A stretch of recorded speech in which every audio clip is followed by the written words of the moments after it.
If I had to start over from scratch, no audience, no digital product sales, and no experience, this is exactly how I would build my digital product business today.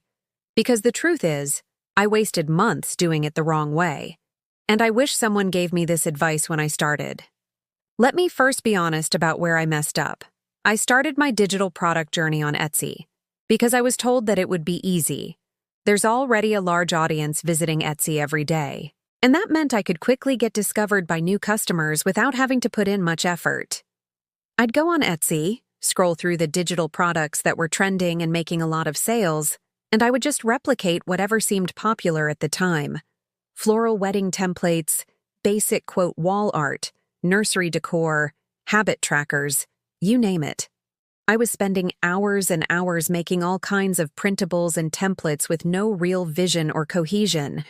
I thought if I just posted enough low-cost products, something was bound to sell. I think I made like 3 sales after 5 months of hard work, which totaled a whopping $15 in revenue.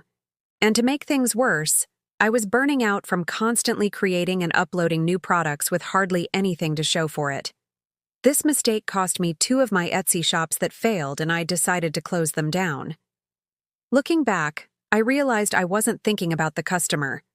I was creating based on what I felt like making. Here's what I would do instead if I could go back. First, I would get super clear on who I want to help. Then, I'd reverse engineer my digital product ideas based on that. The hard truth is, no one wants your digital product. They want your solution. So, instead of asking, what should I create for my shop? I'd ask, what problem do I want to solve for my customer? One of my biggest early mistakes was not knowing my ideal customer avatar or a use to create things for anyone who's looking for printable wall art. If I could start over, I'd get laser-focused on one specific type of customer, and I'd actually have conversations with them before I made anything. The best insights you'll ever get won't come from keyword tools or trend reports. That can definitely help, but it should be supplementary and not the only research you rely on. So, reach out to at least 3 to 5 people that fit your ideal customer profile.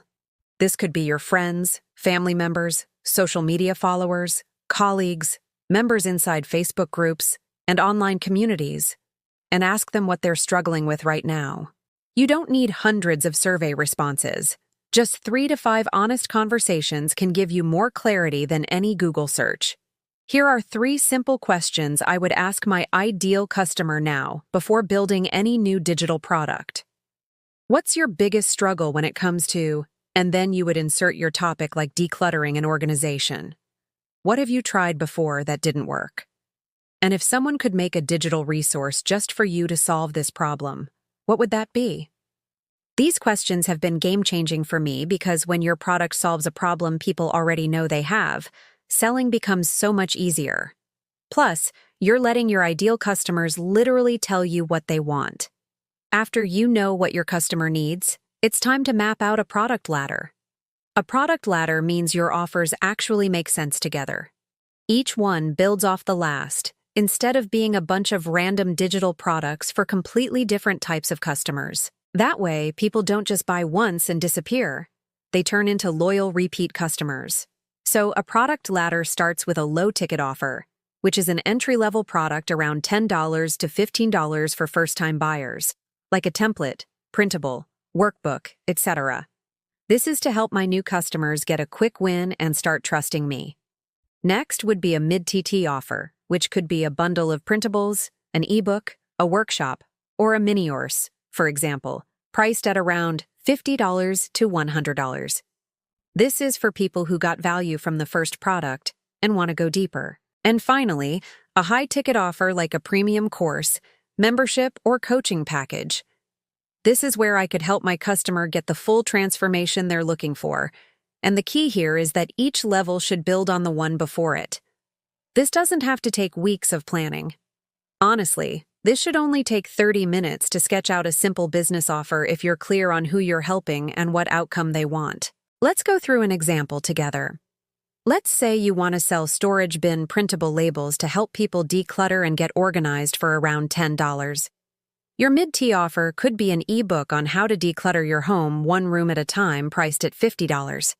Your high-ticket offer could be a digital course or coaching package where your customer can work directly with you priced at $500. This approach will also make it far more achievable to reach your higher revenue goals. Unlike what I initially tried, selling a large volume of low-cost $5 printables. And all of these tips are relevant for you regardless of where you decide to sell your digital products, whether that's your own website, PayHip, Etsy, Amazon, or wherever it may be. With that being said, you don't want to build any digital product before you start selling it. And I wish I learned this sooner. I used to spend weeks designing my planners, templates, printables, and workbooks before getting a single sale. So, I was basically working for free. Now, I pre-sell my products before I create them. And if you value your time, you need to start doing it this way too. Here's how it works. I'll create a rough outline of the product, design a cover or preview to give my potential customers an idea of what they'll be getting, and then offer it at a discounted price to early buyers. If no one bites, I don't waste time building it. Even if 3 to 5 people pre-order it, that's proof I'm on the right track. I did this with a digital course I launched. It's so much easier to find buyers first, then build, rather than spend weeks creating something and hoping someone buys it from you. I've also done this with Etsy printables. When I finally had a good product ladder and a clear customer avatar, I launched a new shop using this exact strategy. I promoted one of the first products as a beta version, which was a social media planner at the time, and offered it at a 50% discount to the first 5 people that purchased. I was also open to real feedback from my first buyers on what to include in this planner and how I can improve on it. It's so important to talk to your early customers because not only will this make your product better, but it will give you real testimonials that you can use for future promotions. Among all the mistakes I made when I first started, one of my biggest was heavily relying on Etsy and social media platforms to promote my digital products. I spent hours creating beautiful promotional graphics and posting them over and over, hoping they would go viral and reach new customers every single day. But most of the time, they barely got any traction. I realized it wasn't because my products were bad. I mean, they could have been bad. Let's be real. I didn't do enough research, but it was also because I had no control over the algorithms. That's when I realized I needed to build my own audience outside of those platforms. I created a free productivity and time management guide, something simple yet genuinely helpful that aligned perfectly with the digital products I wanted to promote, all tailored to the same target customer. I used YouTube to drive traffic to it. Over time, I began building a list of people who genuinely wanted to hear from me, people who were already getting value before ever making a purchase. So, when I finally launched a digital product, I had a warm, engaged audience I could reach directly.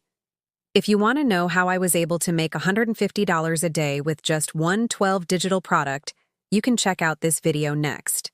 And I'll see you there.